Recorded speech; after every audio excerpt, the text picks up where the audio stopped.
Even if you've been playing the guitar for a very long time, sometimes there are little bad fingering habits that you may have gotten into, you may not realize at all, that are holding you back in your playing. Today I'm going to show you the top 10 fingering mistakes that I see my students making and giving you some nice alternatives to fix them right away. If you enjoyed and learned from this lesson, I would really appreciate it if you like, share, and subscribe to the channel, and come on by TastyGuitar.com where you can learn about all my courses, including my TrueFire courses and my membership. My name is Rick Stickney and this is Tasty Guitar. Let's get started. Alright, probably the number one mistake that I see people using in terms of fingering is just not using the pinky at all. Okay, so let's take the example of playing down here out of the third position out of G minor pentatonic. There's our G blues box. So if you are, say, using your third finger instead of your pinky down here, you're going to kind of have a quite unnecessary stretch, you know, that is kind of making it much more difficult for you to play than if you were just using your pinky. Right? I got to come off of that index finger to reach over here, whereas if I were using the pinky, I'm going to be able to reach it, and it's going to be a lot more legato, a lot more smooth sounding, that if I have to lift this up, I might have a slight gap in between these two notes. Now that being said, if you are playing further up the neck, maybe out of C or D, you're not going to nearly have as wide of a gap to cover, so you can replace that pinky with the third finger and not have, you know, much difficulty with it. But anything lower than that, you know, playing out of G or playing out of F down here, especially in minor pentatonic, I really recommend that you start getting your pinky up in there. Alright, next up is a very common fingering mistake that I see people using all the time, and that is playing out of the House of Blues position. Now, typically minor pentatonic position 2 people refer to as the House of Blues. So if we're in G, I'm talking about this spot right here.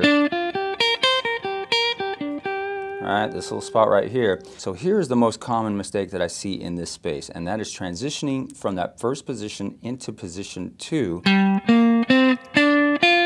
with the third finger. If you do this with the third finger, it leaves you in an awkward position there with your second finger and your pinky on that F and G note, the flat 7 and root. Ideally, what you want to have here is your second finger on that note there. In order to accomplish that, you're going to have to shift over to your second finger here, move that up. That then really clearly puts you right there in that House of Blues with the first and third finger. Second finger, move that second finger up, and you got your first and third. Now, it's a little bit different if you don't intend to continue up into this space. So say I wanted to just do this lick.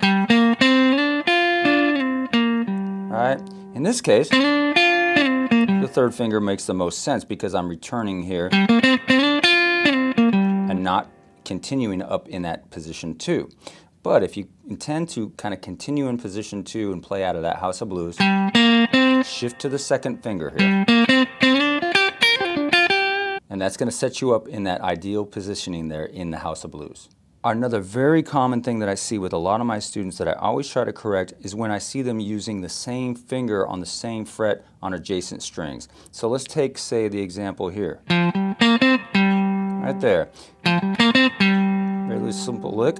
But if I were going to do this and jump down with the third finger, you can do it, but it's a little bit more difficult than if I were to jump down and bring that second finger over the top. Right? 1, 3, 2. Especially at tempo, you know, faster tempos, this is going to be very difficult to do. Alright, so say if I were doing this lick right here. That's really tough, okay, but if I do this, I can get a lot more speed.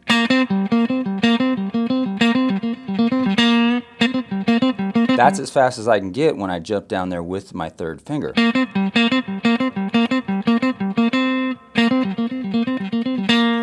A lot easier that way. Another example of this would be, say, this lick here.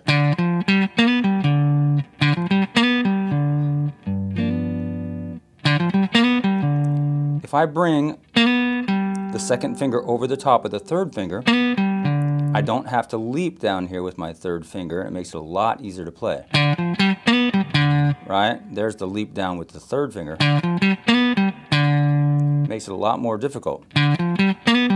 Bring the second finger over the top.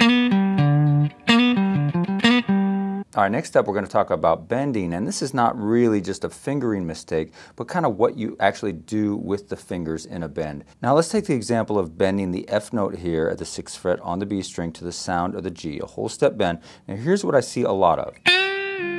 Right there, you hear those open strings ringing out. Now this is not necessarily because I'm playing this with my pinky or the third finger, but it's because of the lack of the muting with the index finger behind. If you're going to be bending notes, you need to have one of the fingers behind the finger that is doing the actual bend to mute the strings on the lower end so you don't get those ringing through.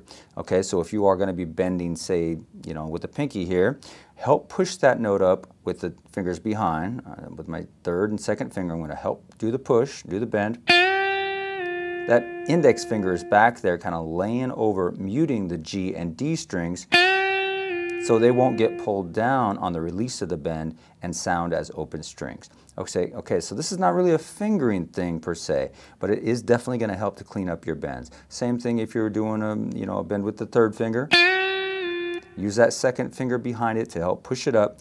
Use the index finger down there to mute behind. Start using this and you're going to have much cleaner sounding bends. Next up, let's take a look at a problem I see when people are playing out of the BB box, right? The BB King box. Okay, now if you don't know where that is, it's basically a whole step up from the House of Blues. So we did that earlier. Kind of there, right? Move that shape up a whole step.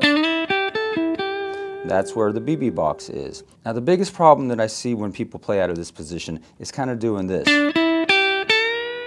Alright, so what that was is just going from the D to the E to the G on the second finger. Now that kind of creates a problem where you have to do the bend then with your pinky. So it's not ideal, it's kind of awkward feeling. It's better to have that index finger be the center there. So what you want to do, index, second finger there, and then bring the index finger down. Now it's not to say that you don't want to use this at all. This is fine if I'm going to be descending, something like this. But if I want to get into a bend from the second to the major third here, much better to be in the position of the index finger. So again, 1, 2, 1 in the BB box. Next, let's take a look at double stops, specifically intervals of thirds, and a very common thing I see go wrong here. Okay, so let's take a look at thirds in the key of G major on the top two strings. So out of this position right here, we got our root plus our major third, and then we got this and this, right? Thirds in the key of G major, just going up to the next note in the scale on both these strings. Now typically what you want to do if you have a 2-fret distance between the notes is do that with the first and third finger. So I could play something like this, alright, and that would be comfortable. But what I see happen a lot of times is students will do the first and second finger there instead of the first and third finger. This creates, again, a very unnecessary stretch. And to me that's totally awkward feeling. So generally what you want to do here for the thirds that are 2 frets distance apart is use your first and third finger. Alright, another very common thing that I see here which creates a little problems is when bending double stops. Alright, so let's go back down to the position at the 3rd fret, still in the key of G here, and say you wanted to do this really common Chuck Berry type of stuff, right? Okay, so like, and you were, typically doing that with a barred finger, barred index, barred third finger. That's not a problem really. But say if you wanted to do this with a bend, here, this one at the 5th fret with a bend, you wanted to bend that instead. A lot of times what I see my students do is try to bend that with the same barred finger and really struggle to do that.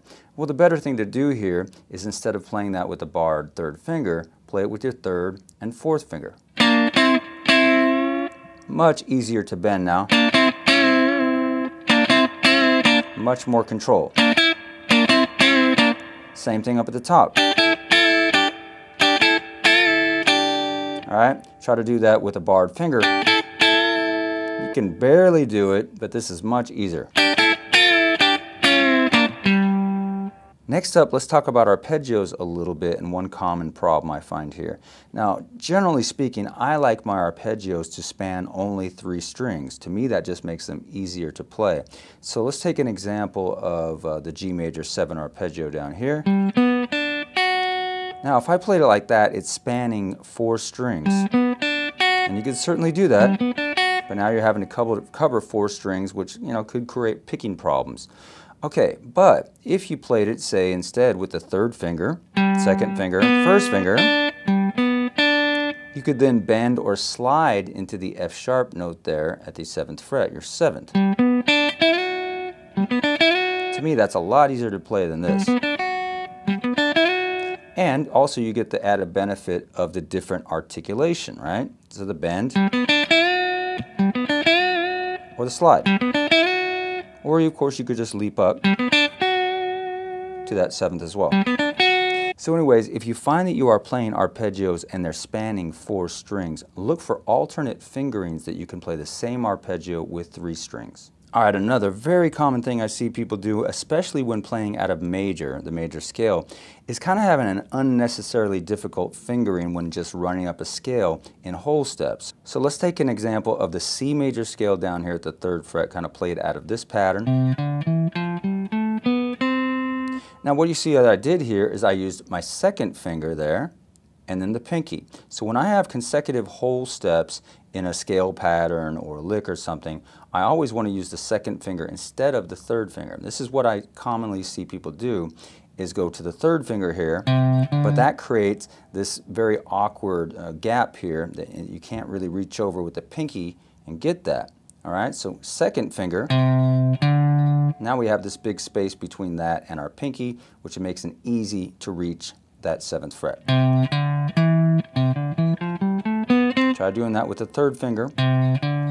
You can do it, but to me it makes it much more difficult. Okay, so when you have consecutive whole steps on a string, try to shift over to the 2nd finger than the pinky.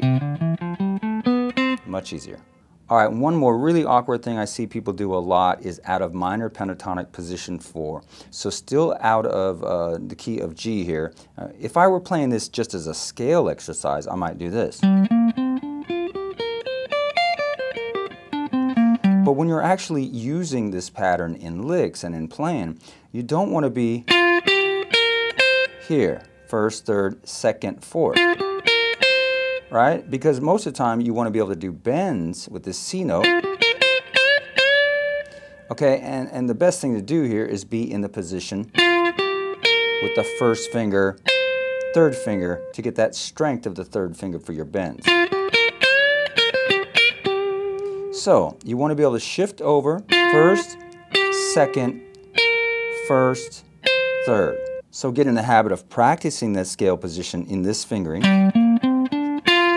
Shift up with that 2nd finger there.